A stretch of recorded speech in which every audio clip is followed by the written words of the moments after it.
Hello, friends. We are continuing with our Egoic Lotus webinar book, commentaries on the Egoic Lotus, commentaries, and also a synthetic look at the petals and tears, and finally some charts which I hope will be useful to you as you try to bring this subject into your mind, considering it as a whole.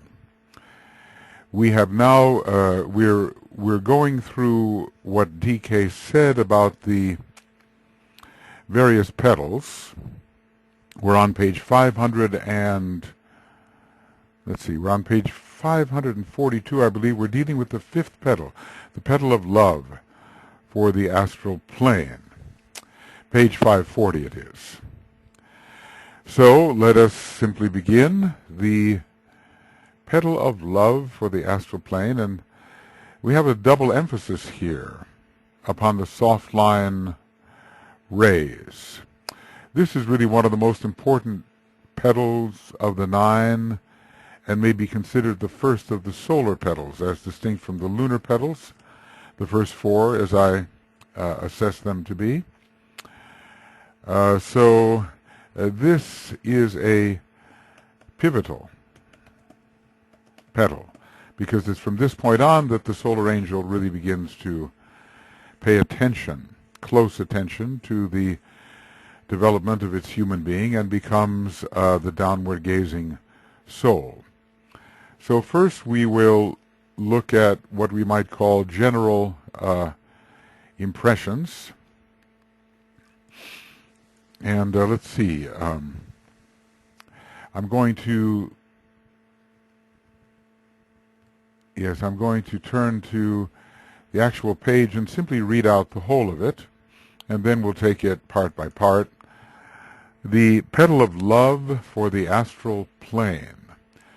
Unfoldment is brought about through the process of gradually transmuting the love of the subjective nature, or of the self within. This has a dual effect and works through onto the physical plane in many lives of turmoil, of endeavor, and of failure, as a man strives to turn his attention to the love of the real.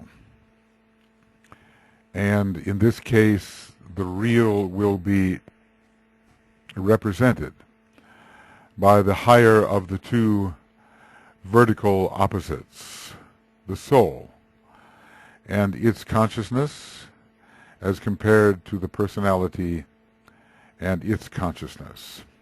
So the first part of this unfoldment is brought about through the process of gradually transmuting the love of the subjective nature, or of the self within. Or, I suppose making sure that type of love replaces the commonly expressed love nature in form, or the love of the personality. So perhaps this is a little bit of a strange sentence. I find it a bit strange. In occultism, the subjective nature is the soul nature, and it is definitely mentioned. It is too early to be speaking of the spirit, I suppose. So it looks like the self within must indicate the soul. Would soul love need to be transmuted, or would the lower type of love be needed, have to be transmuted into soul love, and soul love eventually into a still wider and greater type of love, the love of the spirit? With the fourth petal processes, the man began to understand that he was an essential duality, and he worked in a conscious way to balance this duality. Let's look at it again. The petal of knowledge for the astral plane, that's petal 4. Unfoldment is brought about by the conscious balancing of the pairs of opposites and the gradual utilization of the law of attraction and repulsion, attracting that which is related to the higher of the pairs of opposites and repelling that which apparently has no relation and which would confine the life to a lower sphere of expression. The man passes out of the hall of ignorance where, from the egoic point of view, he works blindly.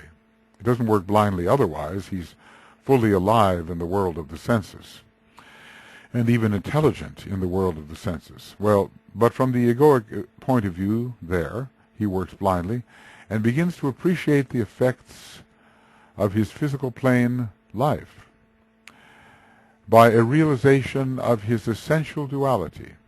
He begins to comprehend causes, so he understands that much that proceeds from him will proceed from the lower of the pairs of opposites, his personality, and will cause certain effects in his normal life, and other streams of energy proceed from the higher of his pairs of opposites and will create in the outer world a different kind of effect. And he has to look at these two effects and make a judgment as to which he will follow.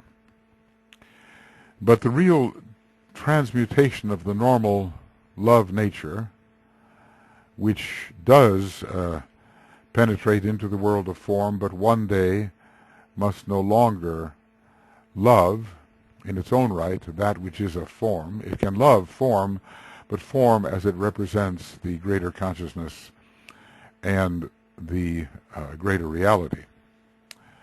So, with the fourth petal processes, he begins to understand that he was an essential duality. Now, I wonder how many of us think in that way. Even some very intelligent people that I know do not think in that way. They are still under the Leo phase of self-apprehension and think of themselves as a personal unity, with this higher of the pairs of opposites simply being a figment of the imagination of gullible people. Through fifth petal processes, he actually begins to know himself as an inner self, a soul, even more so than as a personality, eventually within the petal, even more so than as a personality. So the sentence of text is worded in an unusual manner. Of what sort of transmutation are we speaking? Usually it is the lower nature that needs transmuting and not the higher, except in the very highest stages of spiritual development. And yet here the man is to, presuming these words were taken down correctly, the man is to transmute the love of the subjective nature, or of the self within, or maybe the direction in which that love extends, because all things come from the self within. Perhaps that's it. So is he, as it were, to transmute downwardly? I mean, is this task similar to Rule 4 for applicants? Let the disciple tend the evocation of the fire and thus keep the wheel revolving. Is this act of transmutation really a kind of evocation which brings the fire of the inner self into contact with the gradually integrating personality? That's what it would mean for the love of the self, the love which originates from the inner self, to penetrate more deeply into the personality. The love of the inner self to penetrate more deeply into the personality. This is certainly a possibility, and at least for me it's hard to imagine what else might be indicated. It's either one of those enigmatical forms of words on which we have to ponder, Or it could be a mistake, but you know, I'm not one of those who tends to jump at the possibility of a mistake before I've tried to work through the possible meaning that might be hidden in an unusual form of words. Or if we look for an upward transmutation, can the love of the subjective nature be the love of the subtle nature? So that is an interesting idea, I think. Through the of the subjective nature, but it says or of the self within, and that's problematic. The subjective nature sometimes can be considered to be the psychological nature.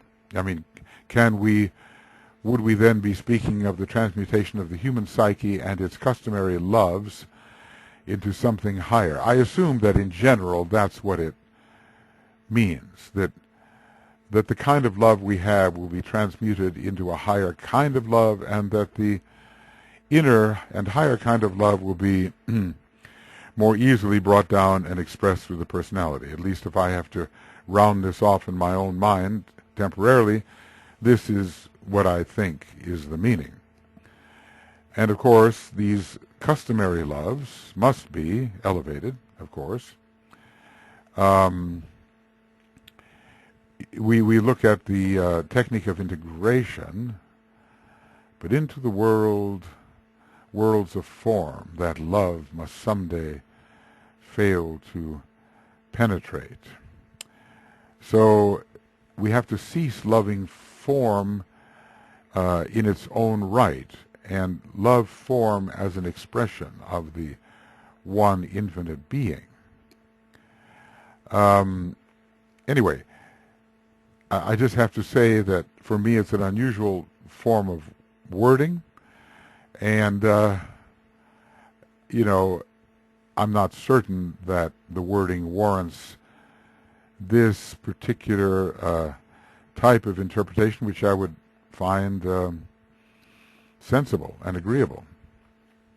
So, when there is uncertainty, one continues to ponder until a degree of illumination comes. But in general, we understand that there is a transmutation of love, and it moves from the love of form to the love of the real. Now, it is possible, of course, to look at form and still realize that it is the real, not in and of itself, not in terms of the form per se, but an expression of that which is real. And it's entirely different to look at forms as if they had their own reality, form by form, or as if they were representatives of one reality and expressions of that, and that the reality would come from that from which they derived, rather than their own particular configuration or appearance. So further, if we are simply speaking of the orientation of the inner self, whether towards the personality or the soul, then the fifth petal process can easily be understood. In other words, the higher of the pairs of opposites, which the solar angel is infusing, is beginning to become a greater reality in the consciousness of the growing individual. And he has a different idea now about what it is that is real. And after certain points of crisis in this petal, the man will be oriented towards something within his nature which is truly the higher self, and which connects him with the higher worlds, and with a different type of reality than he has pursued, lo, these millions of years. Anyway, this, shall we say, reorientation and, shall we say, orientation towards the real, towards the self within has a dual effect and works out onto the physical plane in many lives of turmoil. When the influence of the higher self is brought into contact with the personality, many lives of turmoil are possible, well, almost inevitable. Symbolically, the sun and the moon are passing through their first intensive clash. The sun, symbolically, has not yet been that powerful in the life of the individual, and his consciousness has been held within the world of form. But now, in this Leo petal, from one perspective, Leo, the power of the solar factors is growing so strong,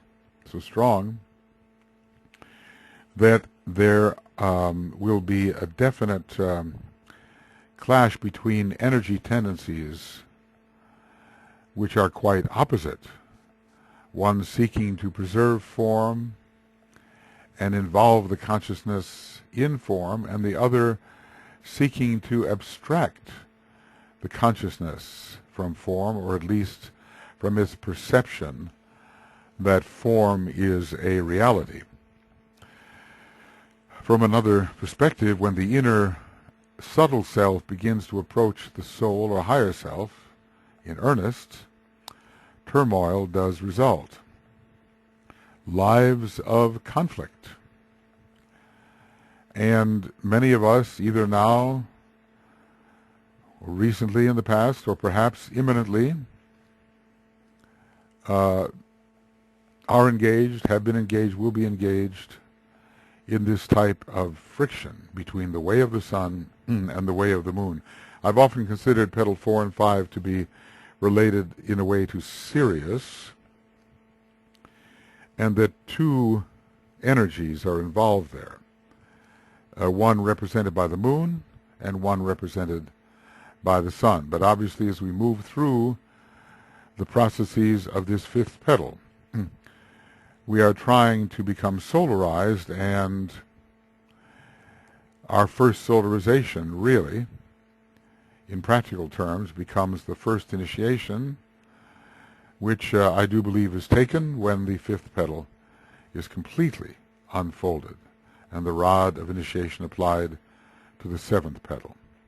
So many lives of turmoil, of endeavour, and of failure, as a man strives to turn his attention, and we could insert from the love of form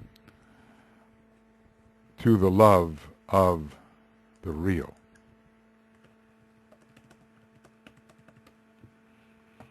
So far, the majority of human beings think that form is the real. So from the wording of the section of text immediately above, it would seem that the orientation of the inner man who strives to turn his attention to the love of the real is a definite consideration in this fifth petal process, and we would call this reorientation or reversal. I'm going to find, probably I discussed this below, but as it comes to my mind at the moment, the first attempted reversal of the wheel is going to occur in the midst of fifth petal processes. And this means that in relation to the fifth petal processes, it is not only a question of how the higher self intervenes in the life of the lower man, but how the lower man orients himself towards the soul. So here we have an interpenetrative process with that which is above growing into that which is below, and vice versa. In a way, it seems a kind of Geminian or Libran process. It operates from two angles. The personality strives and the soul descends.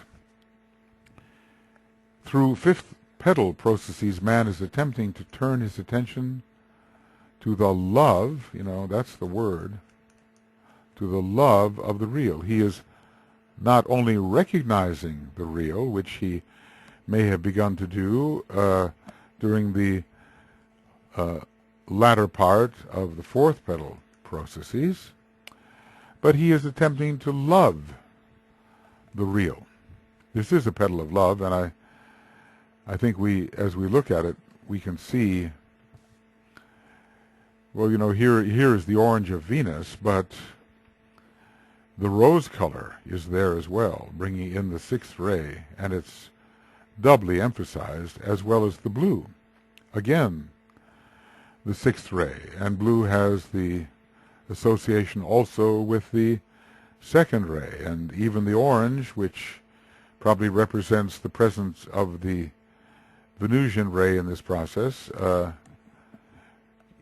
will be connected with this planet Venus, which has such a powerful essential second ray. So there's a real blend here of the fifth ray and the 2-6 line, the love line.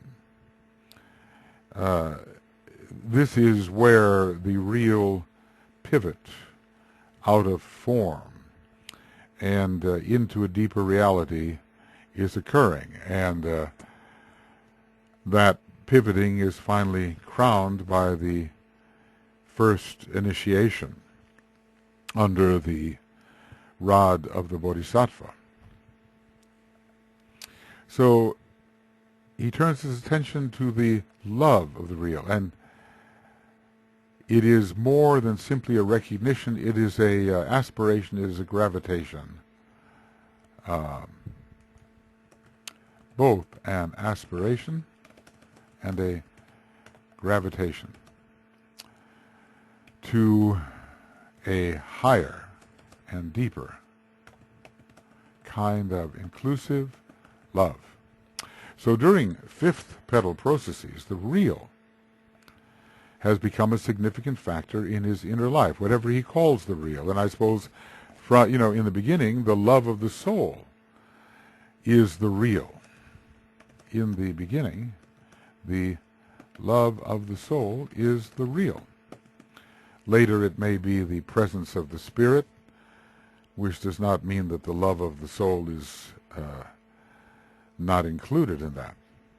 So a major reorientation has taken place, or is taking place, and a process of redemption has begun. Whenever you see the re words, think of Uranus. Okay. The re words suggest Uranus. One does it again, but in a better way, and one reverses, flows in a different direction. Just say versus reverse is to flow in a different direction. I'm thinking of the relation of the word verse to pouring or flowing. So from one point of view, this is a kind of reversal of the wheel, even though there is a later kind, let us say, a more final kind of reversal of the wheel, which pertains to the processes which occur between the second and third initiation, when mental polarization is achieved and the man successful in his encounters in the desert with the tempter, the devil, succeeds in assuring himself and others that he will move on to the third degree and onto the Syrian line, and there will be no deflection toward the left-hand path, the path of form. So a reversal of the wheel, not a complete reversal by any means, because there's another stream which continues to flow along the wheel of form, even as the wheel of consciousness is attempting to advance. So there's an immediate friction between two wheels found at this petal. An immediate friction between two wheels in the processes of this petal.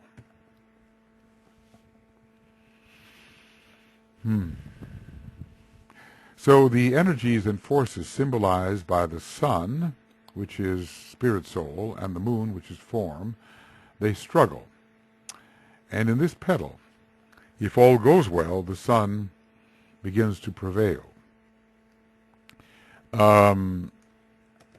If all does not go well, the lowest aspect of the sun, the aham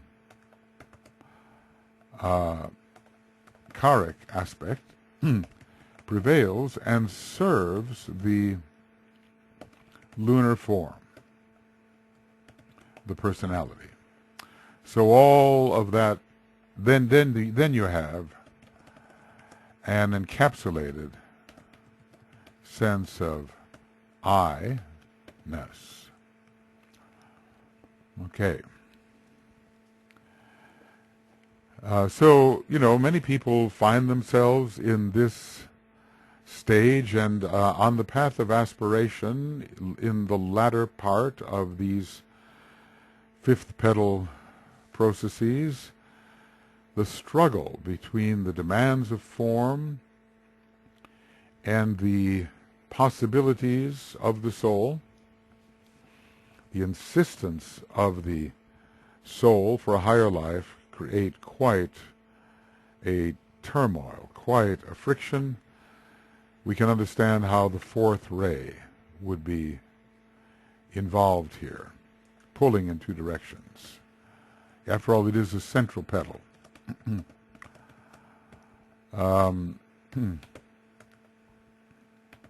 Fourth ray would be involved with counterpoles above and below. So it is during the, well, let's see, should we say the opening? That's just generic. I just want to say it is during the work within this fifth petal that the solar angel gives its first really conscious attention to the struggling personality. From this point, spiritual evolution can be consciously hastened if the man, who is the personality, acts correctly and orients himself properly to the downward gazing soul. Let's see, this is Dyna 1, page 714. I wonder what it will say there. I noted it.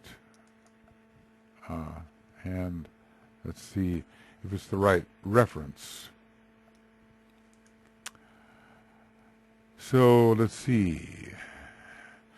You have been told that the soul is in deep meditation for the greater part of the cycle of lives of any one individual, and that it is only when a fair measure of personality integration is set up that the soul's attention is drawn away from its own interior consideration and egoic affairs to those of its shadow. When this happens, the egoic group is definitely affected, and the master, upon the same ray as that of the soul concerned, becomes aware of what is esoterically called a downward gazing soul. On the path of discipleship, the ego is all the time consciously aware of the striving personality, and there comes a stage when, towards the end of the path of evolution, the soul recapitulates the evolutionary processes of involution and evolution. Soul energy descends and personality force ascends, and this takes place through the process of conscious descents and ascents. I refer here to the process which is undertaken by the soul under hierarchical impulse, and not to that in which the personality invokes the soul under the desperate need brought about in the lower consciousness by the gradual cessation of desire. So I think this paragraph has what we are looking for. I find it so interesting that the gradual cessation of desire or of orientation towards the satisfactions of the outer world does produce then a desperate need on the part of the personality, a need for something to replace the orientation of desire which had heretofore existed. So, okay, that reference was correct. So, okay, and why am I saying this? We are also told that a man can express as a genius once the two petals of the love tear are open. Well, we understand that. Well, at least we note that. Do we understand it? So let's just say that's from ENA, Education in the New Age. Okay, and it was interesting, wasn't it a phase of conscious descents and ascents. So, or a stage to be passed through, a stage to be passed through of conscious ascents and descents. Okay. And actually, I brought this little quotation in about the two petals in the love tier, one of which is petal 5, of course. Creative work can be carried forward when two of the knowledge petals of the egoic lotus are unfolded. The man can produce through knowledge and creative energy something upon the physical plane which will be expressive of the soul's creative power. When two of the love petals are also unfolded, then a genius makes his appearance. This is a technical piece of information to those students who are studying the science of the ageless wisdom, but it is of no value to those who do not recognize symbology or the fact of the higher ego or soul. Okay.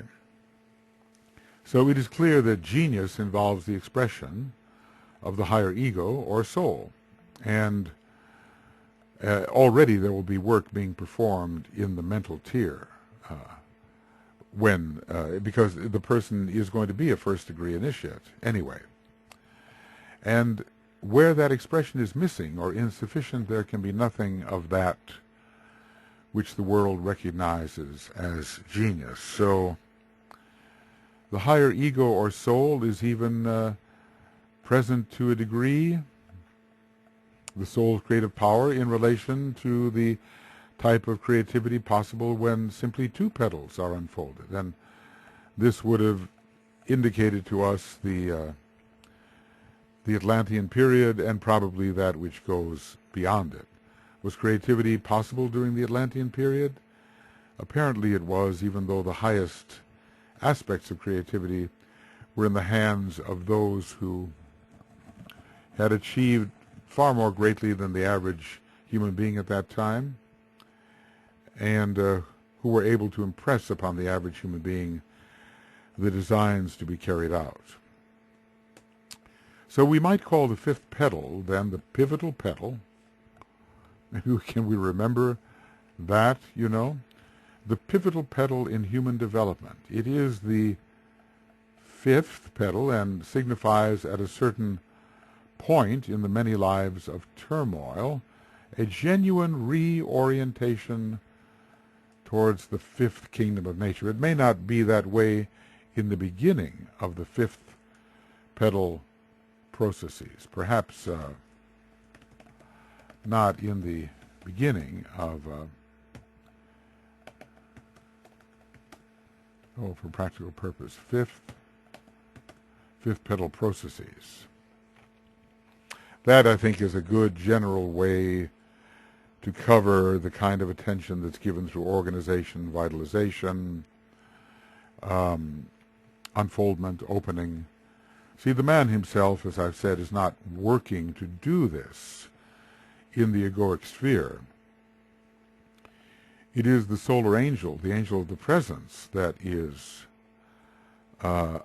taking what the man has done in the lower worlds and making possible then this instilling or institution of quality in this structure that we call the egoic lotus. The man consciously does not have the intelligence or the capacity to do this. But based upon what he does in the lower worlds, so will this organization and unfoldment occur. The pivotal petal and a true reorientation towards the fifth kingdom. It's one thing to be aware of this higher of the pairs of opposites, and another thing to be determined to live as if one were the higher of the pairs of opposites, which is more truly the truth. From an astrological perspective, zodiacally considered, and in relation to the counterclockwise wheel, which is the wheel of consciousness, the wheel on which we should be revolving and towards which our focused attention is given, the fifth petal is a Leo petal, and it fits remarkably well, you know. Even you've been able to see that, I'm sure, in some of the things I've said, but look, 1, 2, 3, and then into the love petals, 4, 5, the Leo petal. The fifth sign, fifth petal, orientation toward the soul and towards the fifth kingdom of nature and towards the fifth creative hierarchy. So why is there such a fit here? And we can say that at this particular time, at the particular point of evolution under discussion, it is the fifth kingdom of nature that is coming into view. And it is very much so also at our particular historical period. This is the transition that is offered to us, offered to some at least, not all, can't be, from transition of those prepared souls from the fourth into the fifth kingdom. The light of the soul is the particular kind of light which comes into the human kingdom through the sign Leo, and we might say from the higher of the pairs of opposites streams forth, the light of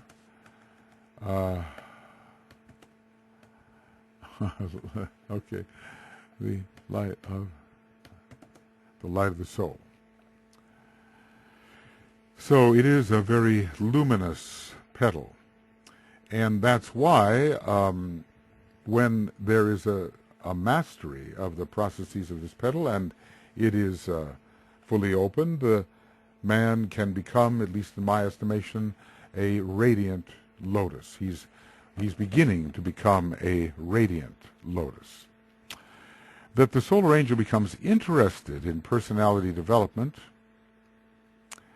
So in this petal it does. So Leo is closely related to the solar angels and to the individualization process which occurred under the impulsion of the solar angels occurring in Leo, or an astrological period dominated by Leo, and having with it also the Sagittarian and the Geminian influence. It's interesting that all of those signs, at least in our solar system, constellations let's call them, are quite bright when you look into the sky. Sagittarius is remarkable. When you locate it, it has a real luminous presence. Gemini is clearly so, Leo is clearly so, but not so much Cancer and Virgo, which were important in the previous solar system, ruling the beginning and end, respectively, of the previous solar system. One begins to wonder if, from the perspective of Earth, in those far-off times, those constellations appeared to be brighter. One wonders. Well, the relativity of the ascension and subsidence of stellar intensity relative to any viewer is an interesting subject. And the symbolism, at least, is working out because Cancer is practically an invisible constellation now. You have to really know where to look. If you look on either side, Leo and Gemini are perfectly obvious. If you look between Leo and Scorpio, it's hard to find Virgo. It is there, and if you know what to look for, you can find it. But Libra is now sort of attached to the Scorpion and represents its claws. And it's fairly luminous, and the Scorpion is luminous, more so than Virgo. So symbolically, those two constellations, which were maybe of even more importance in the earlier solar system, appear to us as, in our solar system, the second, major, less luminous. Well, anyway, this association of the fifth petal with Leo, the solar angel, a Leonian being, becomes interested in the personality, becomes the true guide, becomes a downward gazing soul, always aware of what's going on, whereas before the solar angel was involved with interior matters and was not necessarily always aware of what the the personality in earlier stage of development was doing. Okay. Also, that the stage of dominant personality is reached under the influence of Leo. Dominant personality, not just the integrated personality, but the dominant integrated personality. I think I should put that in, not just the integrated personality, but the dominant integrated personality. So the fact that a powerful dominant personality is forming during the fifth petal processes, especially earlier in them, is the reason for the many lives of turmoil. So there's a struggle between a powerful personality with many presumed prerogatives and an increasingly insistent soul, and where you have two types of energy moving in contrary directions, you have a clash of streams, and the turbulence is produced. We've oftentimes seen that where two branches of a river seem to come together in one place, and whirlpools and other cross currents are created.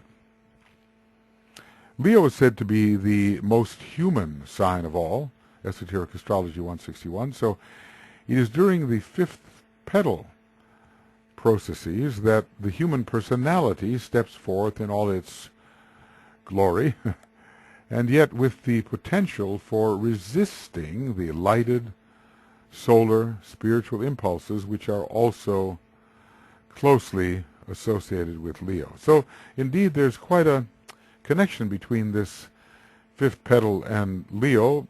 Other signs can be noted as well. And as I've said, there's probably a way in which the period represented by any petal can be examined in relation to all signs and their particular type of contribution to that period of development can be understood and noted.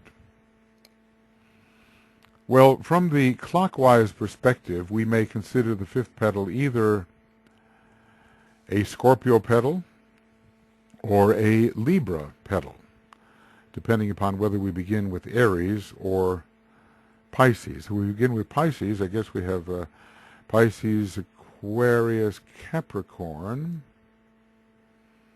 and then Pisces, Aquarius, Capricorn, Sagittarius, Scorpio. That's interesting. If we begin with Libra, if we begin with Aries, I think it should be a Sagittarius petal. We begin with Aries, Pisces, Aquarius, Capricorn, Sagittarius. So I think it's better to do this the right way. The fifth petal can indeed be, as the central petal, be associated with that central sign Libra, but Sagittarius, for reorientation, is, I think, a very good one. One sets one's sights higher. So interestingly, I say in both these signs, but well, you know, here's the point. We must consider we must consider Libra as a central sign associated with a central petal, but not because of the clockwise numbering, by beginning with Aries. To begin with Aries, beginning with Aries, we have a Sagittarius assignment for the fifth petal. Okay, I think that should be clear.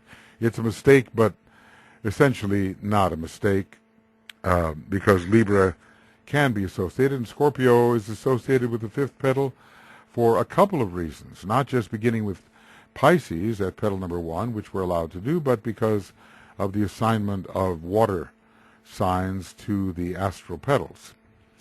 So at least one of these signs is related to Uranus. Well, if we consider both Libra and Scorpio, Uranus is related to both.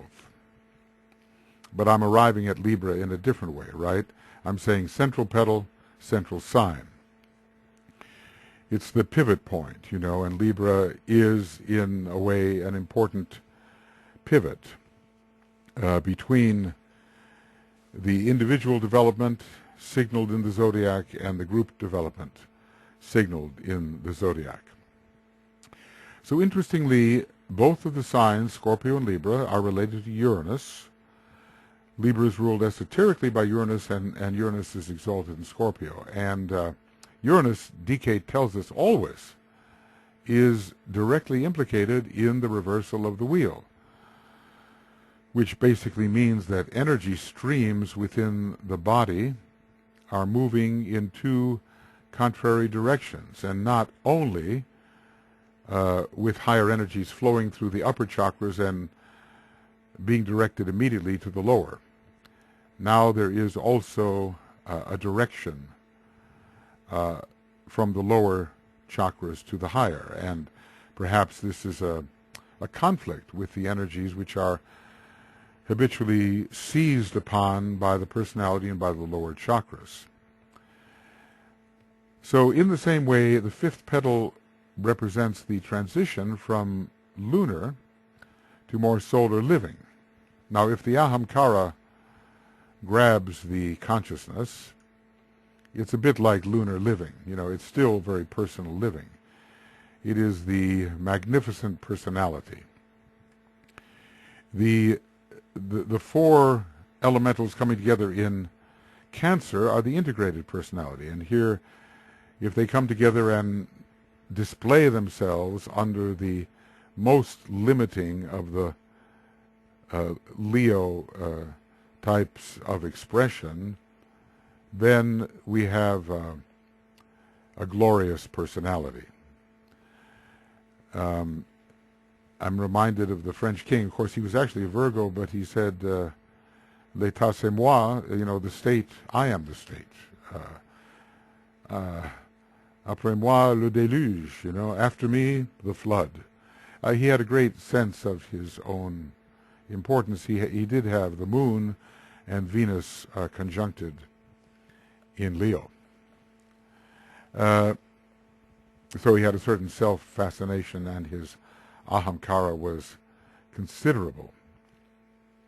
So in the same way, the fifth petal, it represents the transition from lunar to more solar living. You know, when you have the aggrandized personality with its solar component, it's a bit like exalting the realm of the moon. and making the realm of the moon shine with personality light. In other words, the light of the sun is appropriated to make the personality shine. But there are higher expressions of the light of the sun. It also represents, in a way, the transition from limited Saturnian living, very confined and thinged, in a way, made of a compact and formal presentation of self, to a greater capacity of Uranian living, which has all of these connections, like Mercury, as Mercury does. So the fifth petal, we have this choice in the fifth petal. In the fifth petal, will we be the glorious and self-glorifying personality, or will we be the true aspirant working towards the second and higher phase of the Leonian self, the I am that phase, instead of the I am phase. So, speaking of Libra, even if for the wrong reasons, Libra is the balance between solar and lunar life. The idea is that during fifth petal processes, the balance will be tipped in the favor of the soul. But, let's just say, but not without a struggle.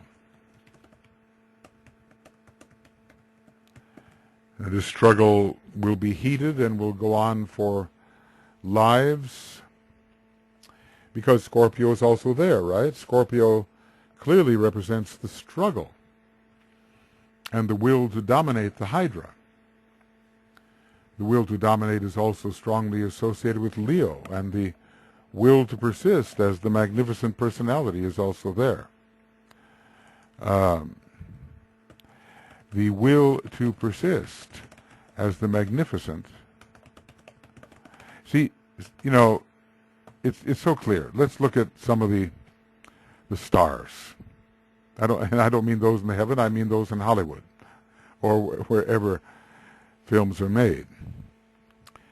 It's really hard for some stars to become less important, to be just stars instead of the magnificent sun in the middle of the microcosmic sky.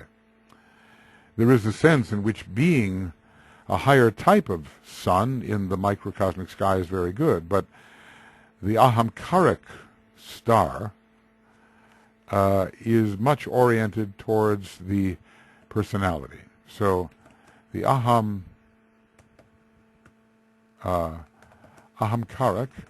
AHK, ahamkaric star, is oriented not towards the higher self, but towards the glorification of the integrated personality. So, I'm thinking of some people who are just so blazingly present in front of the public. They take up the stage, if you know what I mean. Now, how do they subside in their own estimation so that they become a star in heaven just like all the other stars in heaven, rather than the sun which blots out the light of the other stars? So this is, of course, Scorpio tends to put that ahamkaric tendency to death. So that's why Scorpio stages the release of Leo, as it says on page 333 of Esoteric Astrology. So Scorpio works against the ahamkara of Leo, and brings about a better sense of proportion. The blazing sun occupying the center of consciousness becomes simply another star in the heavens. And, there are some people when they're so used to the adulation and to being the center of things, you kind of wonder how they could ever achieve humility. They can surprise you, though, because DK tells us that in relation to Leo, humility eventually is one of the great possibilities, and that heights of service can be found in this sign as well as in Aquarius. So the humbling does occur, and then a change of identity does occur as well. And so much of this process is fought out in this fifth petal. The struggles of Hercules are intense during the fifth petal processes. And interestingly, the two labors for which Hercules was best known were the slaying of the Nemean lion in Leo and the conquest of the Lernaean Hydra in Scorpio. Now, from different methods of assignment,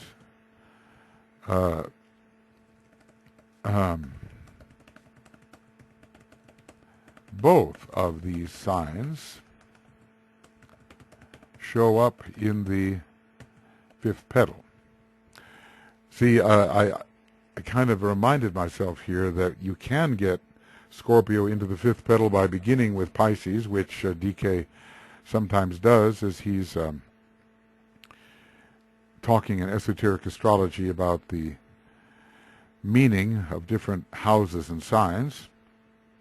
But the other way to do it, as I've discussed in the previous petal, is to put Cancer in the first petal, Scorpio in the second, Pisces in the third, and I've given the reasons for that.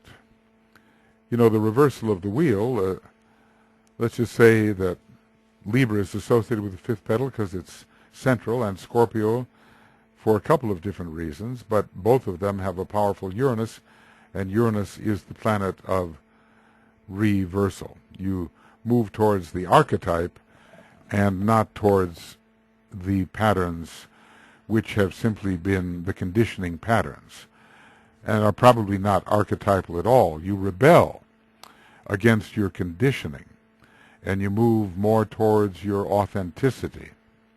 I think I should put that in, that under Uranus you rebel against your conditioning and move towards authenticity, genuineness. And it's a different thing entirely. The conformist and the nonconformist. The conformist conforms to conditioning, how things are, rather than how they should be, which is governed by the archetype, which is Uranian. The archetype determines how things should be and is Uranian. Okay, so from another perspective, when comparing Leo and Scorpio, it is said that Scorpio stages the release of Leo. I mentioned this. And to some extent, and later at the second initiation, which involves work within the eighth petal, we can see this process working out as the fifth petal unfolds, using the idea of unfolding as considering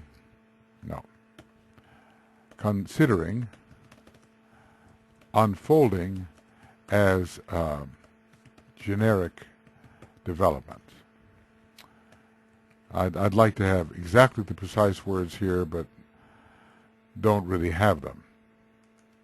So, by orienting rightly towards the Leonian higher self, the consciousness is being released from the lower expression of Leo, which emphasizes the personal ego, which is what we think of ourselves, what we think we are. Lower ego is what we think we are as opposed to what we are.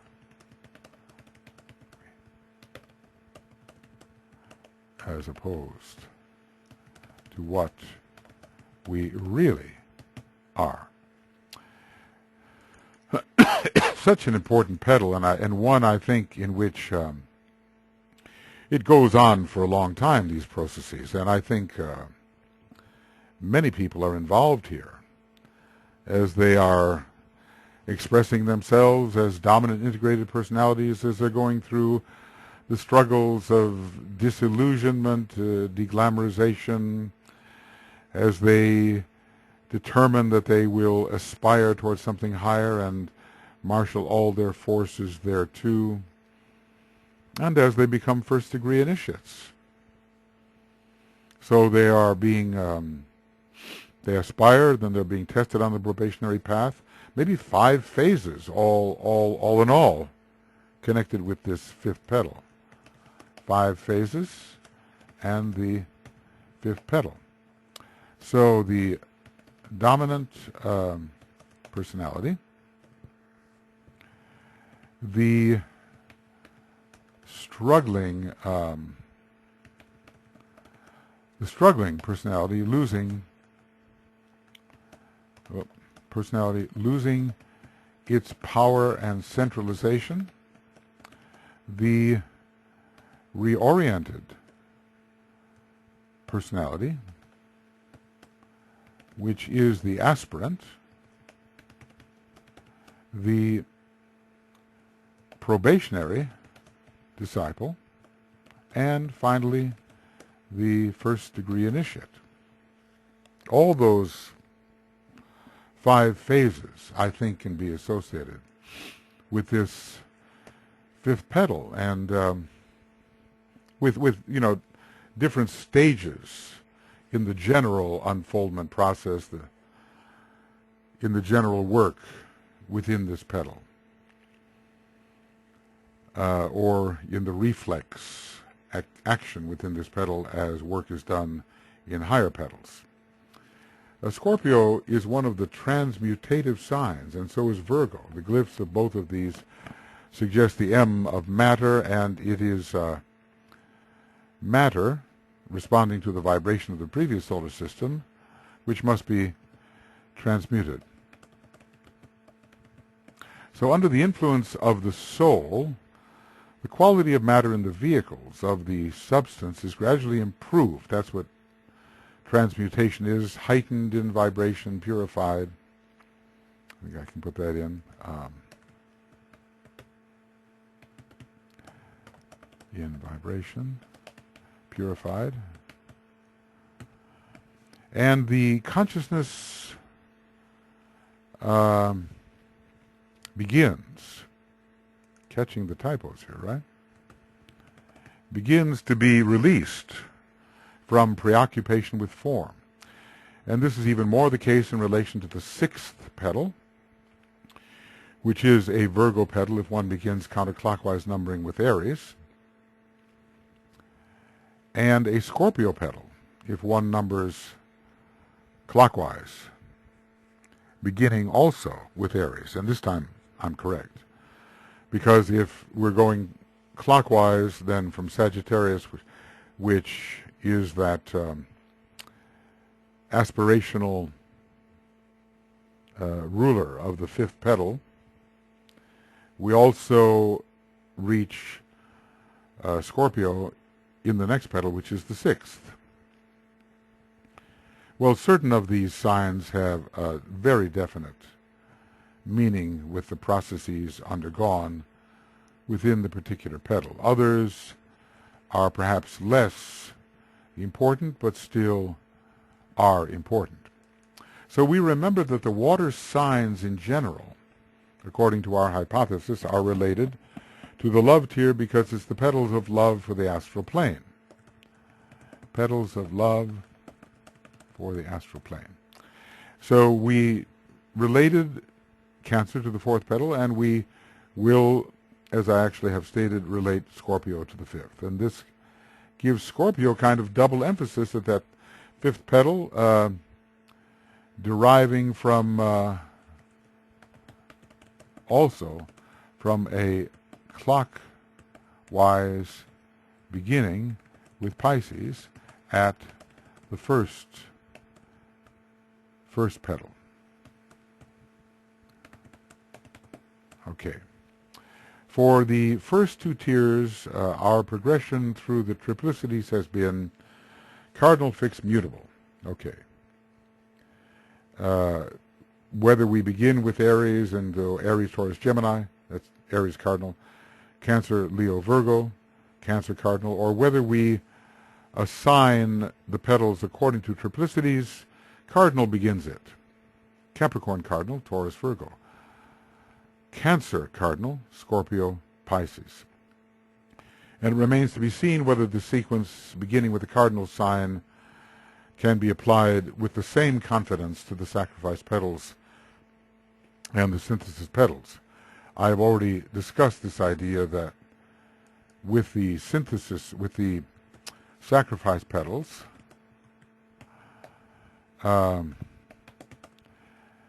we can begin with Sagittarius as well as with cardinal Aries. And I think I've given a fairly good explanation of that earlier in the work, according to what is accomplished in the abstract mind in the seventh petal and in relation to pure being in the ninth petal.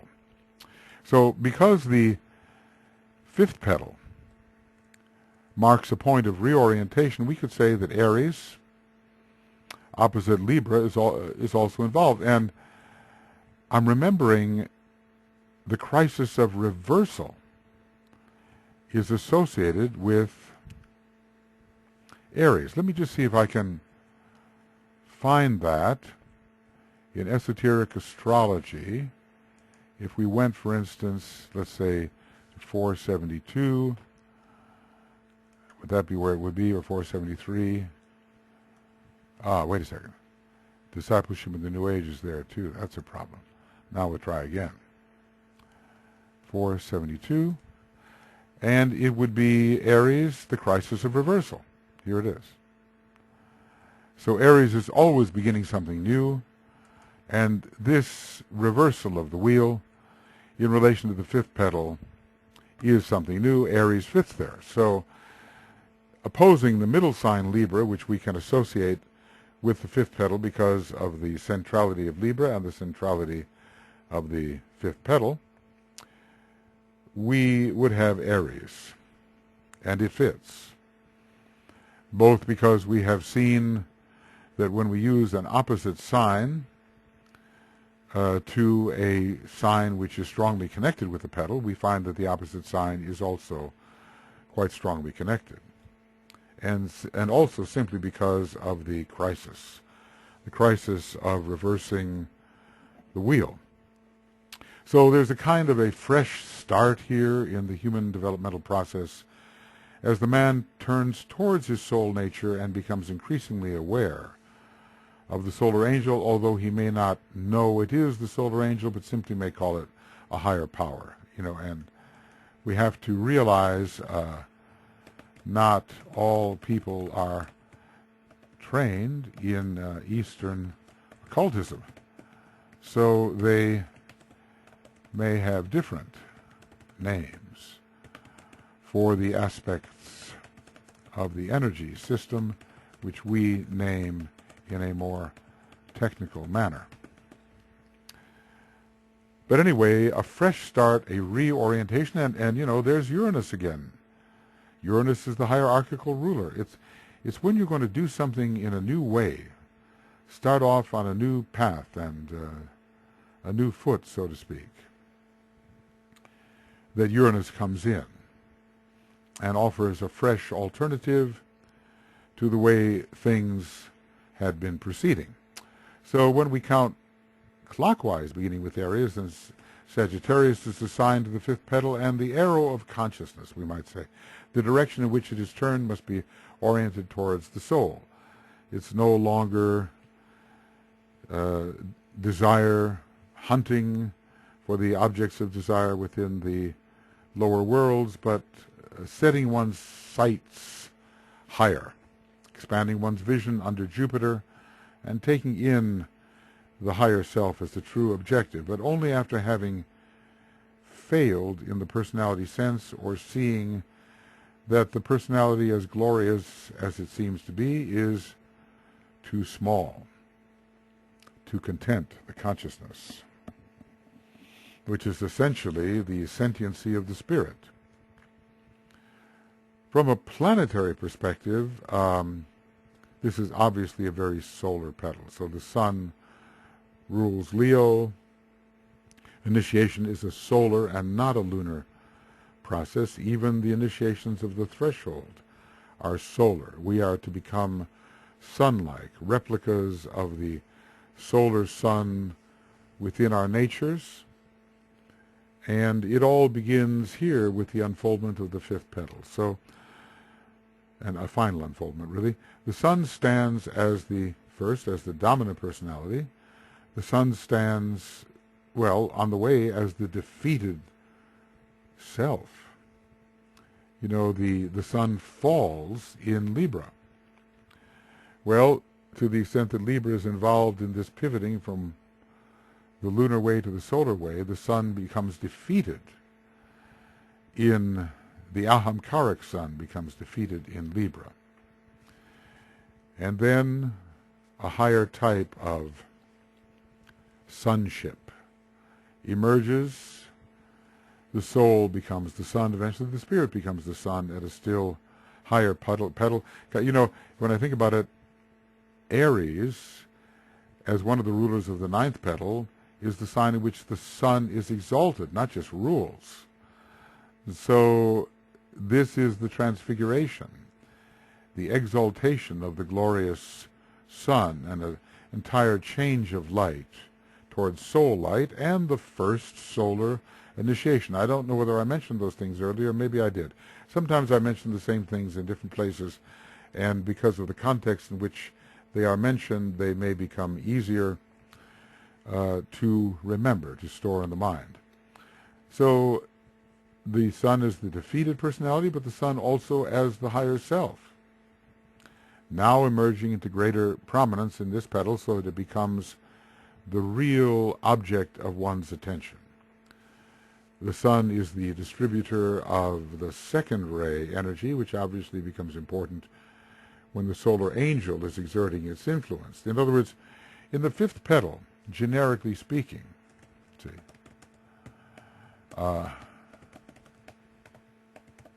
we are moving from the general number 3 to the general number 2. And in the ninth petal, we begin moving towards the monad, or the one. So finally, you know, when the solar angel, when we're really engaging with the solar angel, when it becomes the downward gazing soul, when we're influenced by these great uplifting streams that come from the solar angel, it's happening in the fifth petal. We're becoming solarized at that point. Some forms of solarization are rather confined and ahamkaric and seemingly anti-evolutionary, because there's nothing that gets in the way of evolution like a big fat ego of the lower kind. But later, the meaning of ego, it becomes capitalized, as it were, not lower ego at all. And it's the higher self which we share with all others. The planet Venus should also be associated with the fifth petal. Well, there is the fifth ray of Venus, surely, but the fifth petal, because Venus represents the solar angel, which becomes an increasingly magnetically influential factor during fifth petal processes.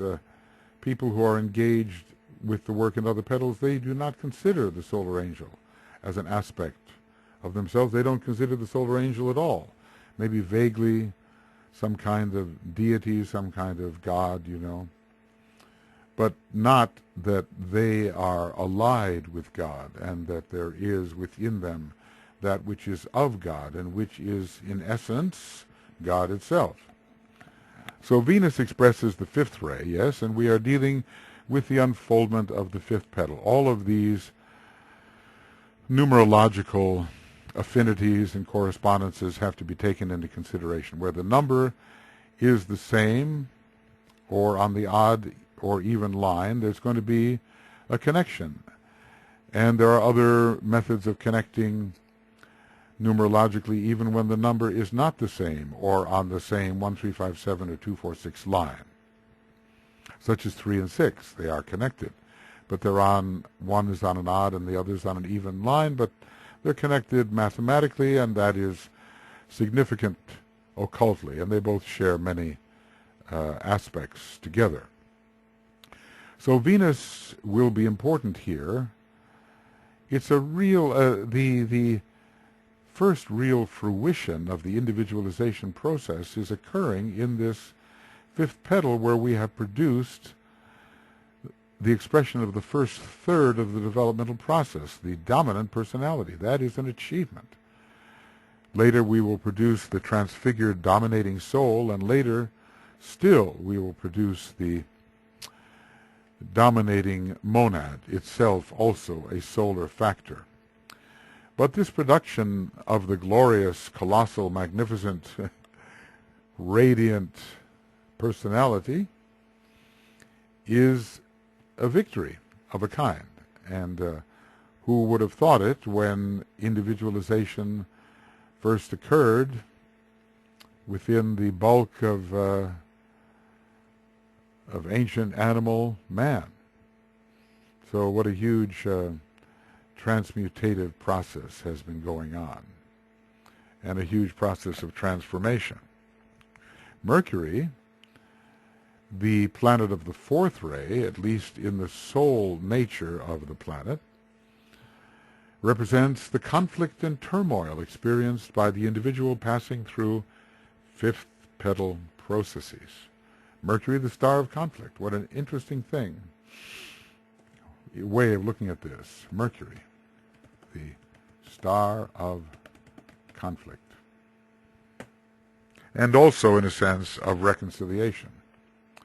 And also of the reconciliation of that conflict. So Mercury has as well much to do with the fifth ray in its higher nature, and maybe in its mental nature too.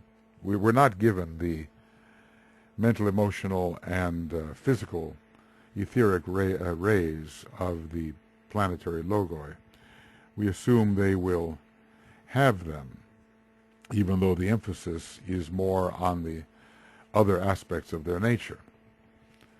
So fifth ray, fifth petal, Venus, fifth ray, fifth petal, fifth ray, Venus in the soul, Mercury, fifth ray in the monad, maybe in its mental nature, and, well, that would be quite enough, really.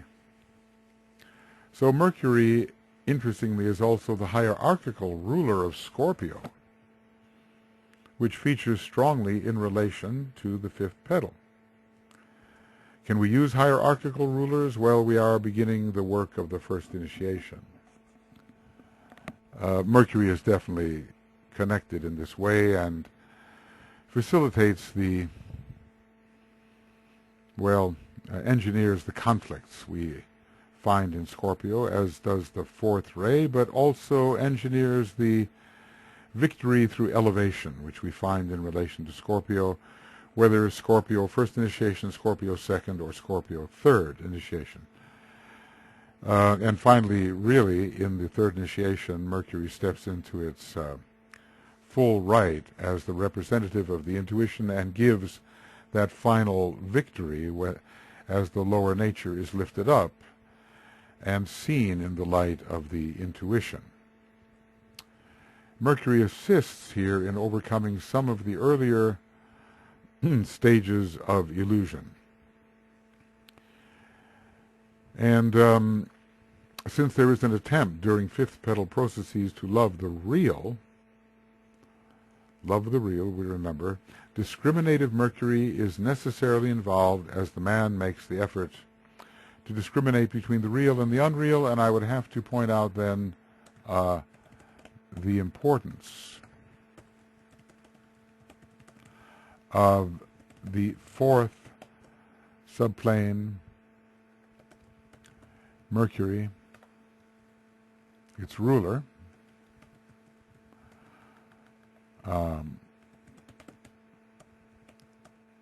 and the intuition. Okay. The fourth subplane, Mercury, its ruler, I should say its ruler, discrimination, and on the other side, the less formal side, the intuition. The cosmic ethers are still planes of form from the cosmic perspective, but from the perspective of our type of consciousness immersed in the lower worlds, they appear more formless. Two ancient mantrams begin to become meaningful during the fifth petal process. Lead us from darkness to light. The will to illumine found in Leo, the luminosity of the radiant sun, and lead us from the unreal to the real. The lower of the pairs of opposites has been the representative of the unreal, and the higher comes in as representing the real. The lower of the pairs of opposites have represented the unreal. And the soul, in this context, will represent the real. Okay.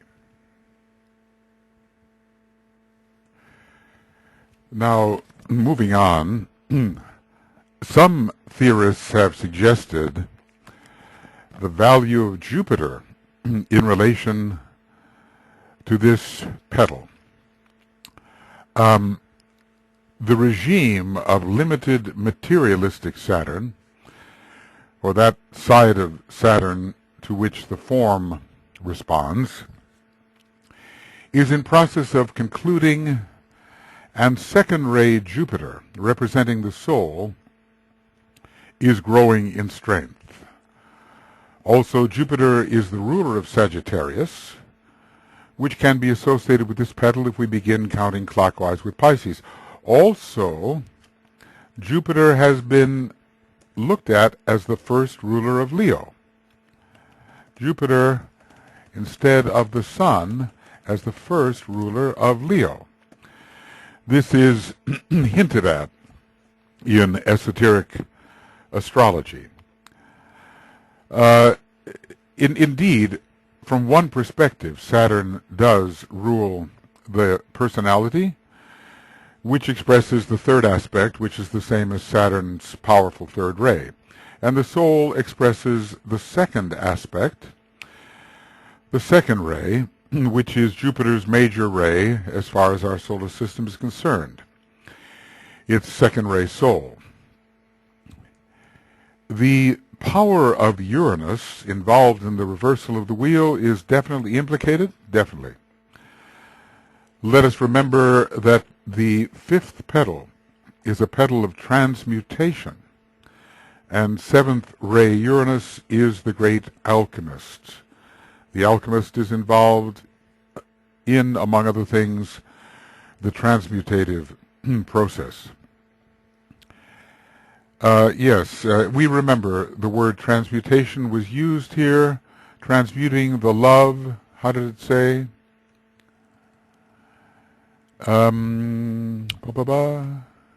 Right here.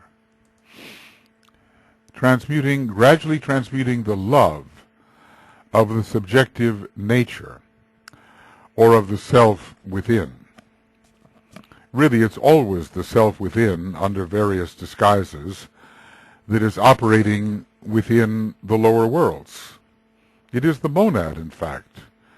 in extension, which is operating in both the world of personality and in the world of the soul. There's only one identity at work here, but we call it by different names according to the stage at which it is expressing. So yes, there is transmutation going on here, and the greatest transmutation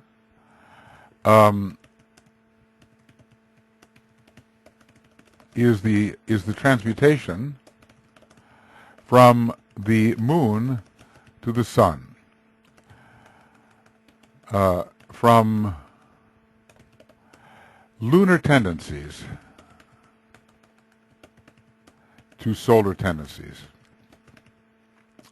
And that is the transition, that's the transition which every human being has to make. We are moving from the dense physical body of the solar logos into his etheric body, and we are at last becoming attuned with the major theme of this solar system, which is love, wisdom. We are no longer to be subjected to the primordial ray, which is considered to be the third ray and relates to the previous major solar system. And in that movement from the 3 to the 2, from the moon to the sun, from Saturn to Jupiter, lies much of difficulty. And that's really what's being acted out and expressed on our planet at this time in all of the troubles we have within the human family. There is the personality tendency of our third-ray planet to remain with the past. There is the progressive tendency of the second-ray soul of our planetary logos to advance into the future. And that reflects the movement of our solar logos from the vestiges of his previous solar system under the third ray to the control in this present solar system by the second ray. So we all have this issue, and we're all trying to make this reversal, and we all have to deal with the pivot point in which the two tendencies can become extremely conflicted. Both Jupiter and Uranus seem to take over from Saturn when Saturn represents form, limitation, and materialism. It often represents far more than that. We have to realize that, Saturn does often represent far more than these condensed factors. We remember that Jupiter with Uranus suggests beneficent organization, and even in another book, Psych 1, beneficent reorganization, the emergence of the new and better order, the order of the soul, the geometry of the soul. I would say at the fifth,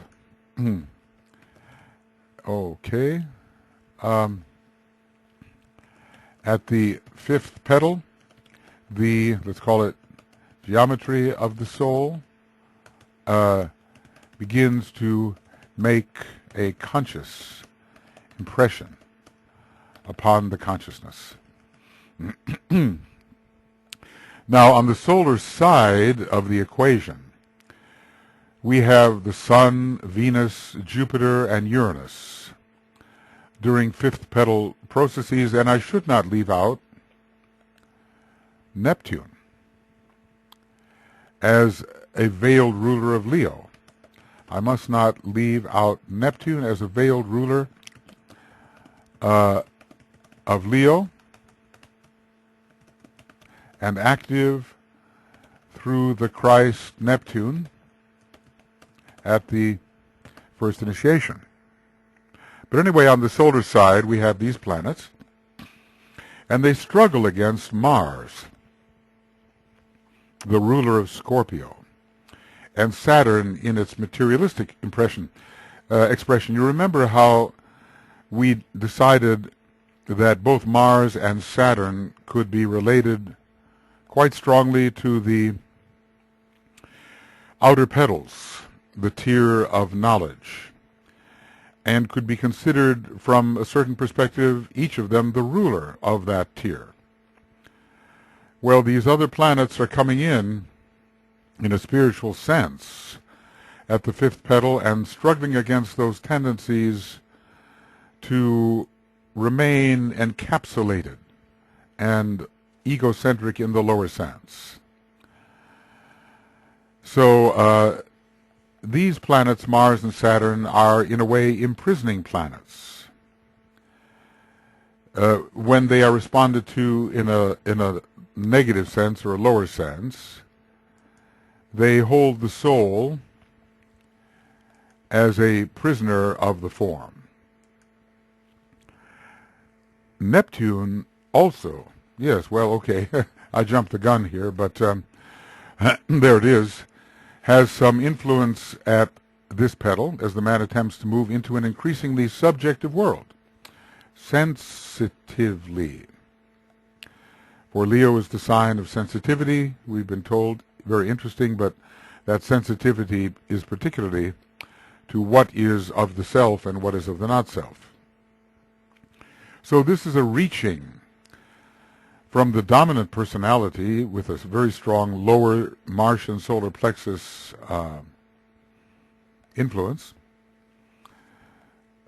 from the dominant personality under Leo to the higher self, also under Leo, but representing the heart of the sun and therefore far more the real. We're attempting to turn our attention to the real. In this case, Neptune is not the illusory, as it so often is in relation to the lower astral plane, but it relates to the higher worlds of light, to the soul of the sun. Finally, Neptune may be, in our second-ray solar system, the ultimately most prominent planet with its second-ray monads. So we can't just say, Neptune illusion. No, not at all. Everything depends on the form which is reacting to these different planets. So there is definitely a heart emphasis at this petal. If you think of it, of the three fire signs, Leo is related to the second aspect of divinity and to the heart. Aries to the head, and the first aspect, Sagittarius, to perhaps to the throat, but also to the third aspect, definitely. Yeah, Sagittarius does have a connection to the throat because it is the sign ultimately of silence and the stilling or killing of the Stymphalian birds, which create thought forms indiscriminately. The heart is the middle chakra, and the fifth petal is the middle of the 9 petals. So it is a heart.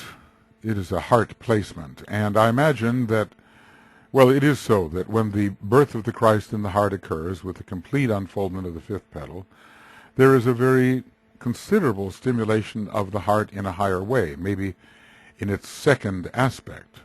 The heart is definitely active, sustaining the lower, some lower focuses. Even the man in the focused in the astral body has the heart chakra as a major chakra, along with the solar plexus in the base of the spine. But it's more the third aspect of the heart which is at work, maybe the vitality aspect. The love aspect of the heart,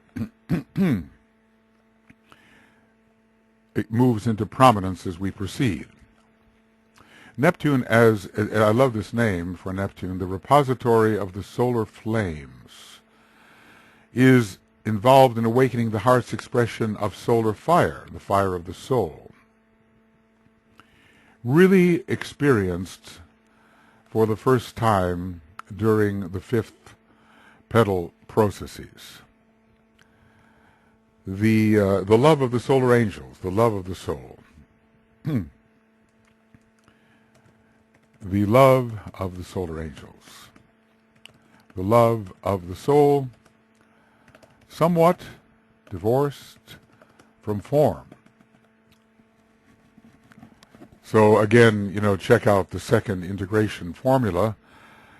of how the second ray soul must proceed, no longer loving form per se, but loving form perhaps only as it is an aspect of the higher beingness, the soul and spirit. Sorry.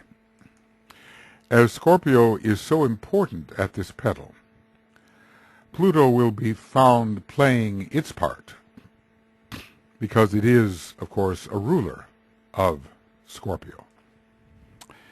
So Pluto will contribute to the general catharsis and eliminative processes, repulsive processes, the law of repulse in a lower turn of the spiral. The general catharsis, and I'll add in there, and repulsive processes arising from the conflict between the sun and the moon, symbolically considered, and which sometimes manifests as a dramatic Leonian expressivity.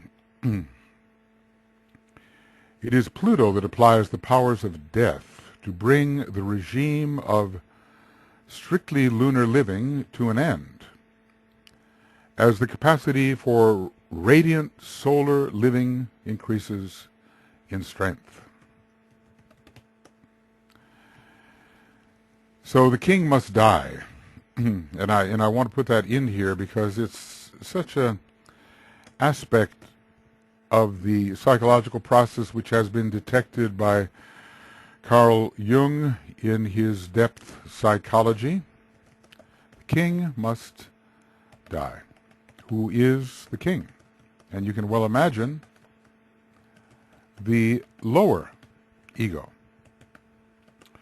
who can no longer reign when the higher of the pairs of opposites becomes so attractive. But first, the death process.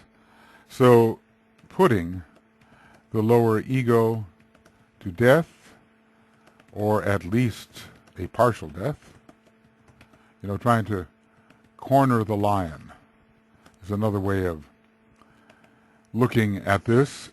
It's one of Hercules' tasks, to corner the lion of pride, the lion of the lower ego, and no longer to let it reign. It's a subtle type of poison coming through the realization that there is a much greater ruler within. It's not just a question of suppressing the lower ego without an adequate incentive to rise towards a higher and truer type of ego. What a petal this is in terms of people fighting it out between the higher and lower tendencies. In the Hall of Ignorance, everybody's quite happy to just be as they are, advancing the only thing they think they are, the personality. But then comes the suspicion of duality, and the suspicion turns into a recognition of duality and a realization of duality. And then the demand to no longer live as a representative of the lower of the poles. I think I'm giving some of the major excuse me, astrological, zodiacal, and planetary references. There will be more when I put this together in the synthesis. From a ray perspective, this is a petal of struggle. All the pivot points are struggle because you're torn between opposing directions. So the fourth ray will be prominent. This fourth ray is a ray expressing most powerfully through Scorpio, a sign doubly prominent at the fifth petal from this way of reckoning the water signs as ruling the love petals, and starting with Pisces at the first petal and numbering clockwise. There are many struggles before the first initiation, before the second, and before the third, and they are all, or can all be, related to Scorpio, which is powerful at all three initiations. And in a different way, I suspect, at the fourth. Because the soul aspect representing the real, soul is enough of the real at first, eventually it will be beingness or spirit, because the soul aspect representing the real is coming into increased prominence. The second ray, so distinctly correlated with the higher ego, generically, and with the solar angel, will be of importance here. The love of the real is a distinctly second-rate tendency. We read in Esoteric Psychology, Volume 1, how the student on the second ray will ever seek greater and greater truth of a pure kind. Love of the real. So when the solar petals begin, the second ray begins. The lunar petals are generically ruled by the third ray. Lunar petals are generically ruled by ray 3, and the solar petals by the second ray. Let's get that straight, by the third ray, and the solar petals by the second ray. Because this petal will see the emergence of many dominant personalities in their 3, 7, or 11 lives, as DK describes it, we cannot ignore the potent influence of the first ray. The constellation Leo is expressive of the first ray, and ray 1 and 5 we know. The first ray also expresses powerfully through Scorpio, not only through one of its rulers, Pluto, but I believe implicitly through the constellation itself. It is, after all, the constellation of Hercules. So it is the constellation of Hercules. And if Taurus is associated with the Buddha, and the Buddha is the third ray monad in this case, Taurus is the third ray cosmic decanate, Pisces with the Christ and his second ray monad, the second ray cosmic decanate. And what of Hercules? What of Scorpio's connection with Hercules? Only the first ray remains. He was a great teacher and did have the second ray in his personality. It's hard to know his monadic ray, but from the point of view of cosmic decanates, Scorpio will have a very powerful first ray. So much of death and destruction connected with that sign, and the first ray is the ray of death and destruction, but death unto life, we might say. Some of the sixth ray may be present in the Neptunian yearning to move from focus upon the personal self to engagement with the higher self, the real, and also through Mars, the ruler of prominent Scorpio, and all the struggles to maintain a higher idealism.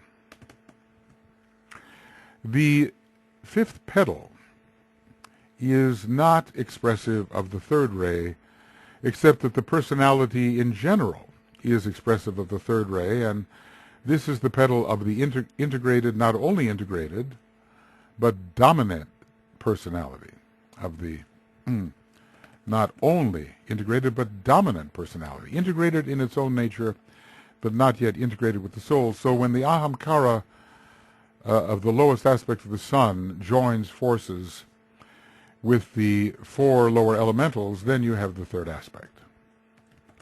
when the ahamkara of the lower aspect of Leo joins forces with the fourfold elemental nature, then you have an example of a strong display of a third ray aspect of the energy system. But in general, it's not a third ray. We've had so much of the third ray in the previous 4 petals. The major transition is into the second ray. Well, you know, all the rays and all the signs will be active through every petal. I mean, when we have Libra adjudicating the balance between the opposites here, third ray will have to be involved as the ruler of Libra. So there's no way that we can exclude any ray from any human experience mediated to the human being in one way or another. Doesn't have to be in his ray chart. Everybody has all the planets, everybody has all the signs, and with them come in greater or lesser proportion all the rays. But, you know, we can't look at every little thing. We have to look at the things that are perhaps most prominent. If anything, the third ray, associated as it is with all things lunar, is at this time, in the 5th petal processes, in process of being overcome, at least by those who utilize the spiritual opportunity the 5th petal presents and do not become fixated as representatives of their own dweller. Because it's always possible, you know, to align with form. It's always possible to re-identify with form. Some quite high people have re-identified with form and prostituted in a way the powers which should have gone to liberation, prostituted those powers to a reassertion of the form in order to control those who are still dominated by the form and then achieve increased personal power. And Hitler was one such, the Tibetan hints, in his discussion of Hitler's Ajna Center and Sacral Center. The 5th ray is of importance in the 5th petal, obviously, because it introduces the presence of the 5th kingdom of souls, and also, I would say, of the 5th creative hierarchy of solar angels. The kingdom of souls, the 5th, still consists of human beings. The 5th creative hierarchy is made of those who are not human beings, but are former human beings returning nirvanis from a previous Mahamanvantara. So the 5th ray, of course, the luminous mind is important at the 5th petal stage, and even more important is the emerging presence of the Venusian higher self. Though I may say it here as well, remember that ray 5 is transmitted through Leo. And the need here to discriminate between the pairs of opposites and to choose. So ray 5 is involved in this discrimination, whether mediated through Venus or through Mercury. Both of them have a very strong 5th ray component. As a matter of fact, Mercury even a greater, essentially greater 5th ray component than Venus. Well, it seems that we have listed almost all the rays, and probably even the 7th ray could be justified as important, certainly in relation to the new way, Uranus and the new way, Uranus and the new way, the new form. Yes, we can find a way in which all the rays play their part in every phase of human living, but not all with equal emphasis.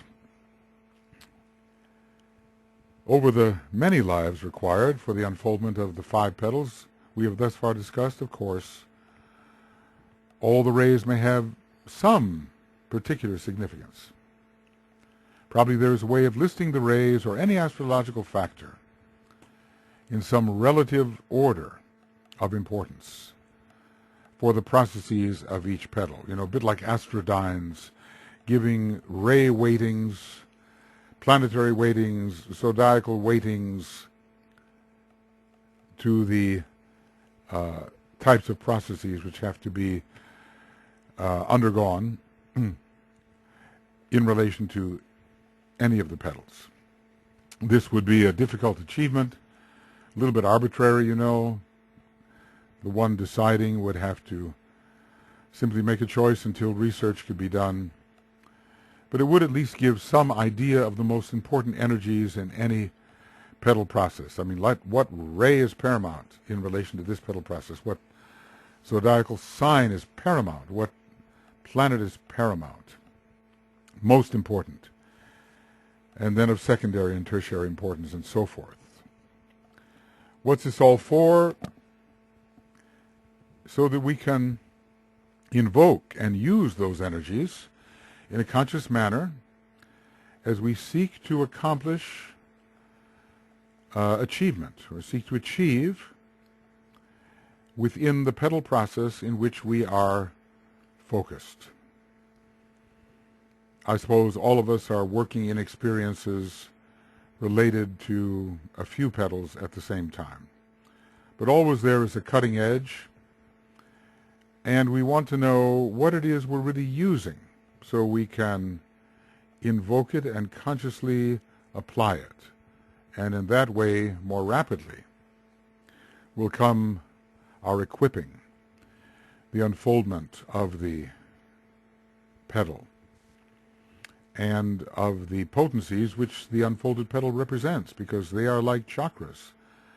And when they are unfolded, they have power. They have power to influence the lower life and to strengthen the man who seeks to express in service. The lists could be made in 2 following general categories. These energies particularly involved with the petal, and maybe I should say those, I wonder. Well, these energies in addition. So primary and secondary energies, and on and on.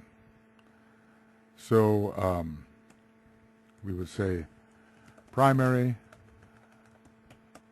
secondary, tertiary, quaternary. I'm not sure how we would use that word.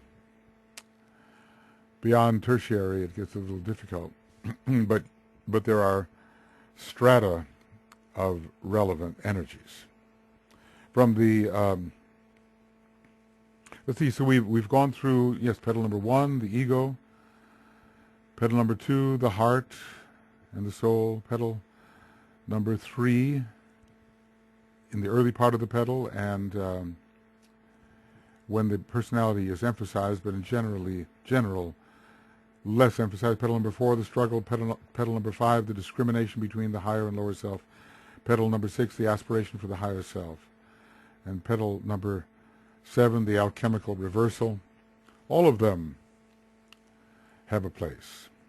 And it would be quite a discipline for any one of us in the present esoteric schools, like, let's say, the Morya Federation, Arcane School, School of Esoteric Studies, or in the future esoteric schools, to have a project in which the stratification of influences for each one of the periods of man's development, and thus for each petal, is created or theorized, speculated upon. From the chakric perspective, the 5th petal is certainly a heart petal. It has two of the two roses and one blue. And the ego is the heart of the monadic system, and this is sort of the central petal of the 9 anyway. When you're dealing with 12 petals, there's no central petal, but when you're dealing with 13 items, including the jewel and the lotus, then perhaps we would have the 7th petal. When we deal with 16, we have no central item.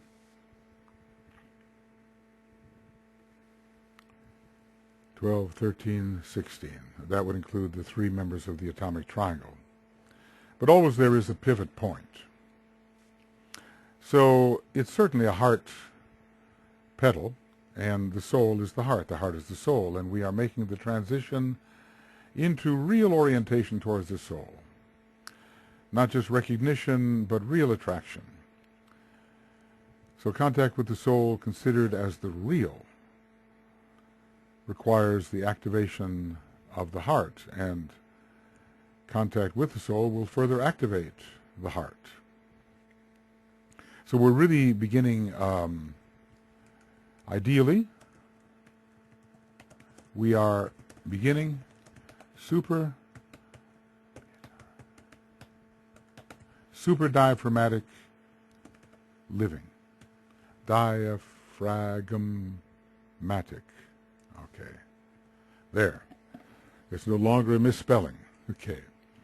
The heart is related to the numbers 2, 4, and 1, the numbers of the rays which we have been considering as prominent in this 5th petal process. It gives the second aspect of divinity, the love aspect. It confers life, the first aspect, and it stands as the middlemost of the usual 7 centers. It has its 4 ventricles. It's, in a way, the dividing point. And it represents synthesis, and always the 4 directions have to be synthesized. The square has to be synthesized within the pyramid, the cross within the pyramid. So it's really crucifixion through the 4, the heart center being the center most involved in the crucifixion process, that initiation, and its unification into the 1, bringing us to the 5th initiation and under the regime of the monad. The battle at the 5th petal is between the heart, representing the sun, and the solar energies, sun and solar energies, and then, on the other hand, the solar plexus center, a sub-diaphragmatic center, which is the synthesis of all the sub-diaphragmatic centers representing the moon and the lunar forces and the 3rd ray. Solar plexus is lunar, related to the 3rd ray, even its color. Rose and the admixture of green, is it? Or is it green and the admixture of rose? Anyway, there is the... Yeah, let me just check that out. I know one could check that out. When we use a term like admixture, it's only 4, and I might as well confirm it, that it is rose with an admixture of green. So basically related to the second aspect, but with some admixture from the previous system, the green.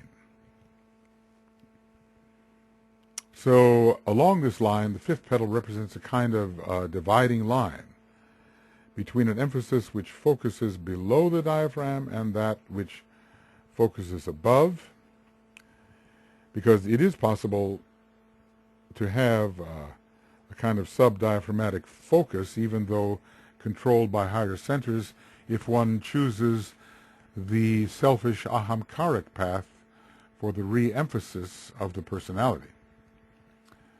But as we reach the 5th petal, the emphasis is intended to be and largely super-diaphragmatic, which does not mean that the centers below the diaphragm have yet been completely regulated and subdued.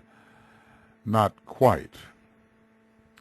It's more at the very powerful second initiation that some of that subduing becomes possible.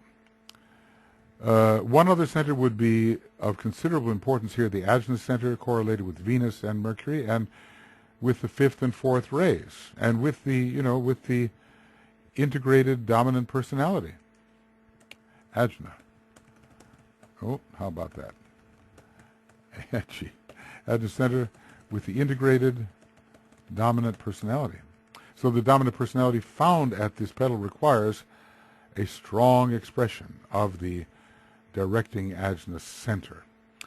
Admittedly, this is not its highest expression because it relates more to the spiritual triad in its higher expression.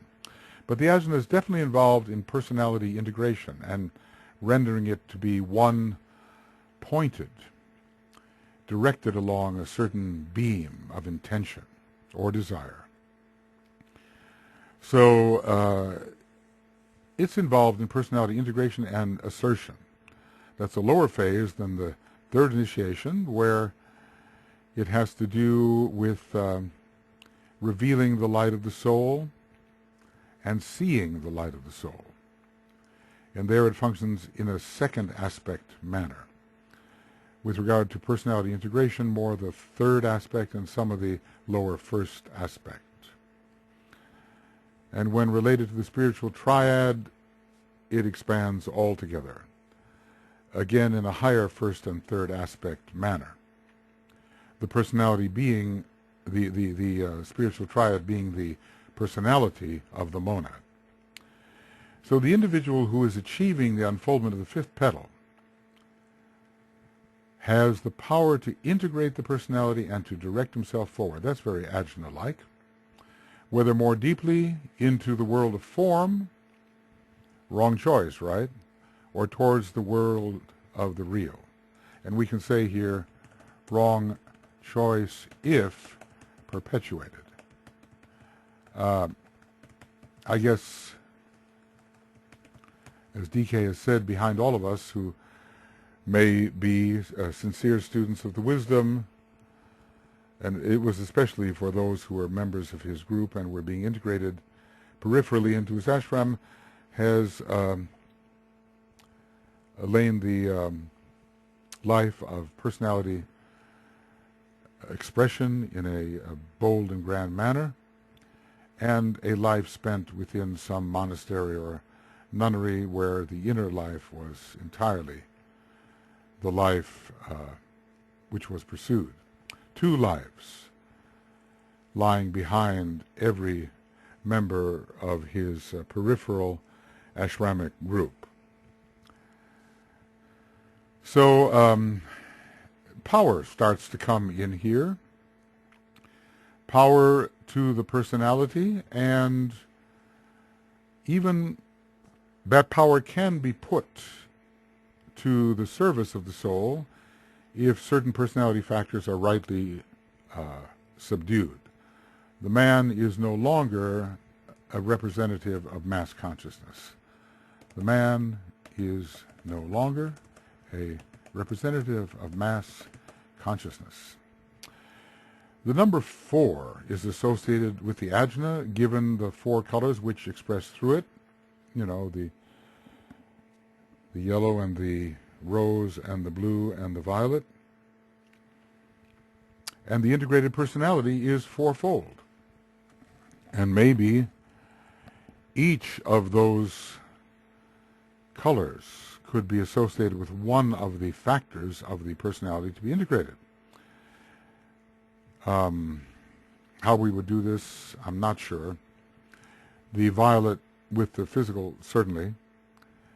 The rose seems correct for the astral, the blue under some circumstances for the mental, at least the throat center, so associated with the mental is said to be silvery blue, and the yellow with the fourth elemental, the personality elemental. Of course, there are other meanings and higher meanings to those colors, and they relate to the eyes and so forth.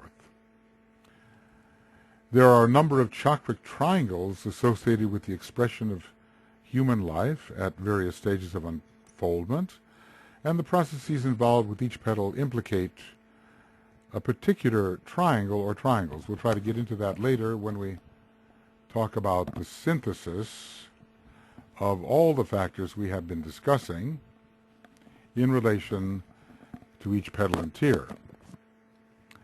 So the fifth petal, for instance, can reasonably be associated with the ajna, heart, solar plexus, or with the ajna, heart, throat. And these are not the same as the ones that were demonstrated, discussed on page 170. Not the same as the triangles on 170. So much depends upon the stage of TCF 170. But they are triangles nonetheless, ajna, heart, and solar plexus. It does figure in Meditation 1-2 in the Dhyana books, and ajna, heart, and throat, it seems important for intellectual man. If we turn to page 170 of Cosmic Fire, well, we're right there actually. Turns out, man controlled by the ego, advanced man, heart, throat, and head. So that's, yeah, that is one, with the synthesis of the ajna. So right there, advanced man, partially controlled by the ego, except what we call advanced man, well, no need for capitals, advanced man, partially controlled by the ego. Well, we can, let's just say the heart center is very important. The throat center for creative intelligence. Remember the sixth of the human groups, where we have the true creative thinkers who are on the verge of becoming aspirants, and then enough of the head centers to really give a powerful personality that can either go its own way or fulfill the inner objectives. So in the fifth petal we have the energetic focus during which the white magic of the soul begins to emerge consciously in human living, and I would say again, hence the importance of the seventh ray.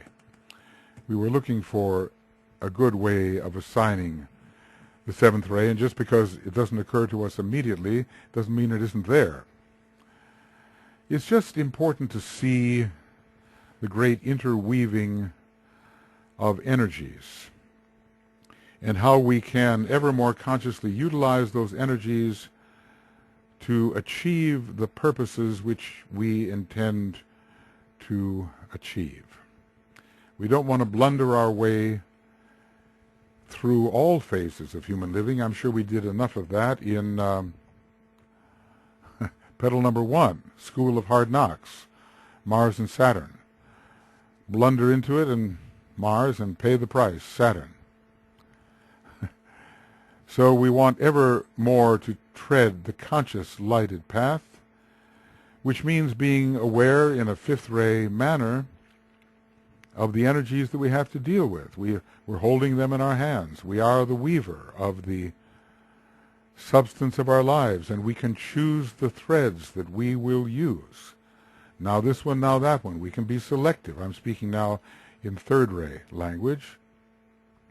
We can select what we need for any particular circumstance. It's all about being conscious and knowing what it is we're really doing and having to do, and what are the tools at our disposal, the energies at our disposal for accomplishing our objective in the most skillful and least wasteful manner, speaking here of the law of economy under the third ray.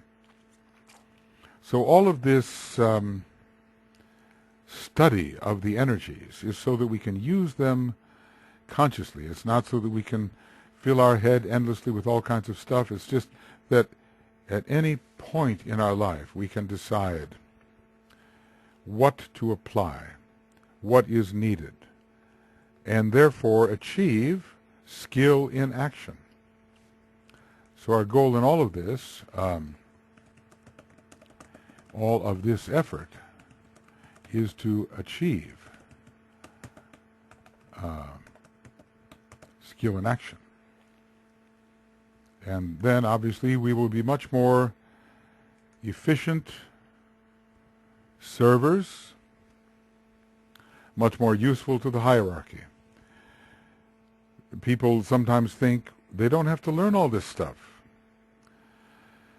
They don't have to be specific about the details of the energies with which they are involved. They can simply live intuitively and it will all turn out right. And maybe for some people it is so. Maybe the intuition is so hyper-selective that it will zero right in on the energy needed without knowing the technicalities. But it doesn't hurt to have the well-stocked mind and be able to draw off the shelves of the mind, so to speak, exactly what may be needed. And not to say that the intuition is not needed to guide oneself among the many shelves and what is stored there. Okay, well, we're moving along approximately at the rate of a 2-hour program per petal, not exactly. And we have 4 more petals of the 9 to go, and then maybe a slightly less, well, necessarily less detailed approach regarding petal number 10, 11, and 12. Less is said there because we are not really at that stage. I mean, who do we see among our acquaintances that is between the 3rd and the 4th initiation? Many claim, of course, but, let's be realistic. The full-blown Lotus is an amazing thing. And that's what you achieve at the 3rd initiation. And at that point, the ancient domination of the personality, or the ancient authority of the personality, is overcome. So let's be realistic, and although we have wishes and hopes in our higher moments, let's be just in our assessment of what has been accomplished and what has yet to be accomplished, and inevitably will, but not by presuming falsely that we have already accomplished what we have not, because that will deflect our attention from the process of accomplishment. Well, all right, so this will be the end of Egoic Lotus Webinar Commentary, Program 25, and it will be TCF page 540 still. We're not making a lot of progress in the pages. And we also have, it will be 2 hours and let's say 15 minutes. And we will be beginning, beginning with Egoic Lotus Webinar Commentary Program 26. We at least know the pages. It will be TCF 540 and 541, and it will deal with the 6th petal. I find, as an hour's, I don't know how long, but I find as I'm going along, and I'm sure it would be the case for any one of us, that we would learn more and more by constant review of these matters, and more connections would come to mind, until all the connections will fill in. And instead of great gaps in our knowledge, we will have a thoroughly integrated network of knowledge on these matters, which will be able to be viewed by the intuition as a whole. It will be the manner in which Mercury develops into the Jupiterian perception, or normal Mercury develops into the higher Mercurian perception, and then into the holistic Jupiterian perception, not to leave out the important Neptunian perception, which is perhaps the most subtle of all. Okay, I think, friends, that this will have to be the end of this program, and we will go on to program 26 shortly. And, hopefully you have the persistence, the tenacity, the foolishness, whatever, to attend closely to what is being said, in the hope that something of these interrelationships of energy can become more impressively your own. Just as I do, I ever seek for the closer and more illumined connections, trusting that they will emerge and will all give way to the pure reason of the intuition, which is in its own way very Mercurian. Okay, we'll see you soon.